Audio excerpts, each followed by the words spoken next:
मस्ते करो तो आशीर्वाद में भी यही सुनने को मिलता है कि तेरी अच्छी जॉब लग जाए। लेकिन जिसने भी ये सिस्टम बनाया ना, उसको मैं दिल से सलाम करता हूँ। वाह क्या सिस्टम बनाया नौकरी का। ये लोग जिंदगी भर उसी में उलझ कर रह जाते हैं, कभी बाहर ही नहीं निकल पाते, कभी नहीं। जब बच्चा पैदा होता है तब से यही रट लगाया जाता है कि मेरा बेटा डॉक्टर बनेगा, इंजीनियर बनेगा, सरकारी नौकरी करेगा, ये बनेगा वो बनेगा। लेकिन किसी ने कभी कहा ही नहीं कि मेरा बेटा अमीर बनेगा। बचपन से लेकर आज तक घर में, समाज में 22 सालों तक इसी बात का इंतजार रहता है कि मेरे बेटे को कोई कंपनी अच्छी जॉब दे दे। लेकिन एक बार किसी ने नहीं बोला कि मेरा बेटा एक कंपनी खोलेगा और लाखों लोगों को जॉब देगा। उससे किसी ने कभी कहा ही नहीं, कभी नहीं।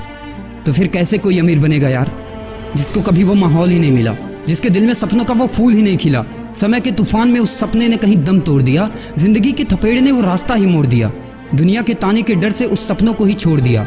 जो कभी सोचा करता था कि माँ मैं भी टाटा बिरला बनूंगा और मैं भी बहुत सारे पैसे कमाऊंगा। क्योंकि तुम्हें तो यही सिखाया गया है ना कि पैसा कमाना आसान नहीं होता। जब कुछ करने की कोशिश करते तो यही सुनने को मिलता है ना कि ये बाल धूप में ऐसे ही सफेद नहीं हुए, जितना तुम्हारा उम्र है उतना हमारा तजुर्बा है। अरे टकली कराकर आग में झोंक दो उस सफेद बालों को और कबाड़ी में बेच दो उस तजुर्बे को। इतना ही तजुर्बा होता ना तो आज वो यहाँ खड़े होकर फ्री की एडवाइस नहीं दे रहे होते, बल्कि किसी मैगजीन और न्यूज़पेपर के फ्रंट पेज पे होते। इतना ही तजुर्बा होता ना तो 20 रुपए किलो टमाटर के लिए पूरे मार्केट में नहीं घूमते कि कहीं 2 रुपए सस्ता मिल जाए, और बस में 12 साल के बच्चे को 5 साल बताकर भाड़ा नहीं कम करवा रहे होते। हा तजुर्बा। वैसे अच्छा मजाक करते हैं लोग। अबे किसकी बातें सुन रहा है? उन लोगों की जिन्होंने अपनी जिंदगी में कुछ उखाड़ा ही नहीं है, जो लोग लोमड़ी बनकर भाग गए स्ट्रगल के आगे, जो कभी शेर की तरह दहाड़ा ही नहीं है। ये लोग तुझे क्या सिखाएंगे कि पैसे कैसे कमाते हैं और अमीर कैसे बनते हैं। एक बार जा और झांक अपने घर में, अपनी सोसाइटी में, अपने शहर में। है कोई ऐसा जो वो लाइफ जी रहा है जो तू जीना चाहता है? है कोई ऐसा जो इतना पैसा कमा रहा है जितना तू कमाना चाहता है?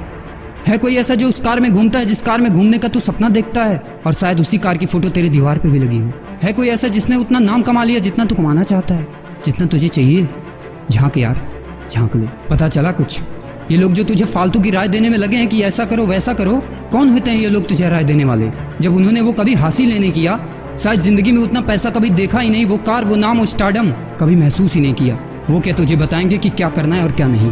देख यार, सिंपल सी बात है, अगर तू वो करेगा ना जो सब करते हैं तो तुझे वही मिलेगा जो सबको मिलता है, और अगर तू वो करेगा जो आज तक किसी ने नहीं किया, तुझे वही मिलेगा जो आज तक किसी को नहीं मिला, किसी को भी नहीं। तो देखो सपने तो सोचो बड़ा, किसी की औकात नहीं है जो तुझे रोक सके। किसी के रास्ते पर मत चलो, अपना रास्ता खुद बनाओ और प्रूव कर दो इस नकली दुनिया को कि तुम सही हो और वो गलत। और अपने आप से ये वादा करो कि यार जिंदगी में चाहे कुछ भी हो जाए ना, लेकिन इनके जैसी जिंदगी मेरी नहीं होगी। मैं इस 9 से 5 के खूंटे में बंधने के लिए नहीं पैदा हुआ हूँ। मैं किसी का नौकर बनने के लिए नहीं, बल्कि अपने माँ बाप का राजकुमार और अपनी जिंदगी का राजा बनने के लिए पैदा हुआ हूँ। नहीं जीनी ऐसी लाइफ जहाँ हर कदम पर बहाना करना पड़े। अरे यार, खिलौना बनता ही है टूटने के लिए। बहाना करते हैं लोग कि बेटा खिलौना टूट जाएगा, क्योंकि पैसे नहीं होते, मजबूर होते हैं, जिंदगी की थपेड़े से चूर चूर होते हैं। तो यार पेन उठाओ और लिख दो अपनी कहानी को, लिख डालो। तुम्हारी कोई सीमा नहीं है, तुम तो अनंत हो, यू आर इनफाइनाइट। और लास्ट में एक बात कहना चाहूँगा कि जब तक पढ़ाई का मकसद नौकरी पाना होगा, तब तक समाज में नौकर ही पैदा होंगे, मालिक नहीं।